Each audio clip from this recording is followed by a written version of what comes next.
પરસુંદથી આંતરનેજ રસ્તાના વિકાસના નકશા પર ખાલિસ્તાન.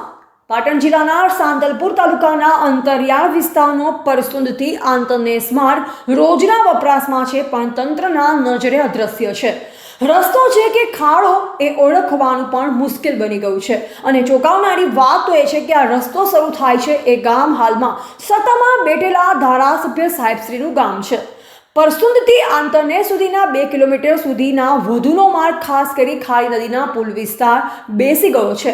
ઉપરથી ઘાસ ઉગી ગયા છે. જ્યાં ક્યારેય કાંકરેટ હતો તેઓ માત્ર સ્મૃતિમાં છે, પણ હકીકત આજે માત્ર એક જોખમી પેસેજ છે.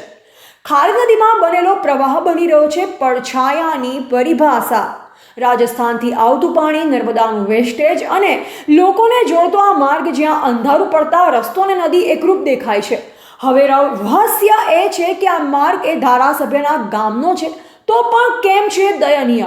શું તંત્ર સજાગ છે કે જાણકાર હોવા છતાં નિષ્ઠુર છે?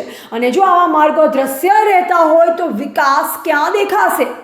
જેમ ખારી નદીનું પાણી શાંત રહીને પણ માર્ગ છે, એમ અહીં તંત્રની શાંતિ પાછળ પણ જવાબદારીનો વણસાર છુપાયેલો છે. આ રસ્તો ડેવલપમેન્ટ મેપ પર ક્યારેય ચિતરાશે કે પછી ખાલી સ્થાન બનીને રહેશે? એજીપી ન્યૂઝ ઇન્ડિયા હંમેશા સત્યની સાથે. પરસોણથી આ તન્નેજ રોડ અમારો બહુ જર્જરી થઈ ગયેલો છે અને ખિલારીના ખીલા બારે પડા હતા. હાલ તમે આવીને વ્યવસ્થા કરો એટલે સલાઈઓ બધી ઉખડી ગયેલી. એટલે અમારું ગામ છે ને જ્યારે ઓના રસ્તા એની કોઈ નક્કી નથી.